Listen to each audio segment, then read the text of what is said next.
Pada modul kurikulum Merdeka, kita sudah mempelajari mengenai capaian pembelajaran, yaitu kompetensi pembelajaran yang harus dicapai oleh peserta didik dalam satu fase. Capaian pembelajaran ini ditetapkan oleh pemerintah. Namun, untuk memandu kegiatan pembelajaran sehari-hari, CP perlu diuraikan menjadi tujuan pembelajaran yang lebih operasional dan konkret. Perencanaan pembelajaran ini merupakan bagian dari kurikulum operasional satuan pendidikan. Proses berpikir dalam merencanakan pembelajaran dapat digambarkan menjadi 4 tahap, yaitu 1. Memahami CP, 2. Merumuskan tujuan pembelajaran, 3. Menyusun alur tujuan pembelajaran, 4. Merancang pembelajaran. Pada video ini, kita akan mempelajari tahap pertama, yaitu memahami CP. Capaian pembelajaran disusun dalam fase. Satu fase terdiri dari 1 hingga 3 tahun.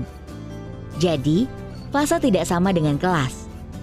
Fase merupakan kompetensi, sedangkan kelas menunjukkan kelompok berdasarkan usia.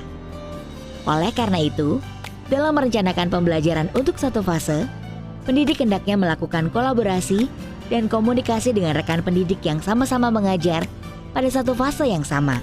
Sebagai contoh, CP pada fase D berlaku untuk kelas 7, 8, dan 9. Saat merancang pembelajaran, pendidik kelas 7 hingga kelas 9 perlu duduk bersama untuk menentukan rencana batasan kompetensi di setiap jenjang. Dengan begitu, kompetensi pembelajaran yang akan dicapai peserta didik dapat dipelajari secara berkesinambungan. Pendidik juga dapat saling menyampaikan informasi terkait karakteristik peserta didik di setiap jenjang, atau informasi lain yang dibutuhkan dalam merancang pembelajaran. Untuk memahami capaian pembelajaran, ada 4 langkah, yaitu 1. Memahami rasional, 2. Memahami tujuan mata pelajaran, 3. Mempelajari karakteristik, dan 4. Mempelajari capaian per fase. Tahap pertama, memahami rasional. Rasional menjelaskan alasan pentingnya mempelajari mata pelajaran tersebut serta kaitannya dengan profil pelajar Pancasila.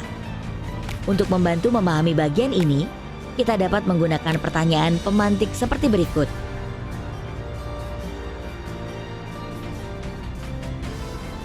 Tahap kedua, memahami tujuan mata pelajaran. Tujuan menjelaskan kemampuan atau kompetensi yang dituju setelah peserta didik mempelajari mata pelajaran tersebut secara keseluruhan. Untuk membantu memahami bagian ini, kita dapat menggunakan pertanyaan pemantik seperti berikut.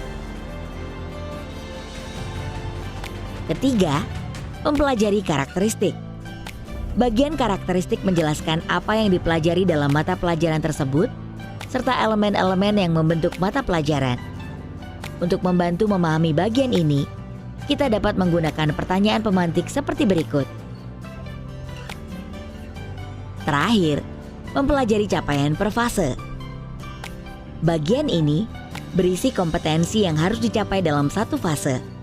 Untuk membantu memahami capaian di fase peserta didik, kita dapat menggunakan pertanyaan pemantik seperti berikut. Untuk belajar memahami capaian pembelajaran, pendidik juga bisa membentuk komunitas belajar di satuan pendidikannya.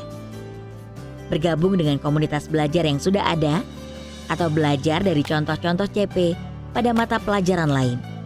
Karena pada dasarnya, CP disusun dengan prinsip yang sama. Ibu dan Bapak Guru, memahami CP adalah langkah pertama yang sangat penting. Karena tentunya kita sebagai pendidik perlu memahami apa yang akan kita ajarkan. Dengan berkolaborasi untuk memahami CP, maka ibu bapak akan lebih siap dalam melaksanakan langkah selanjutnya, yaitu menetapkan tujuan pembelajaran, menyusun alur tujuan pembelajaran, dan mengembangkan modul ajar.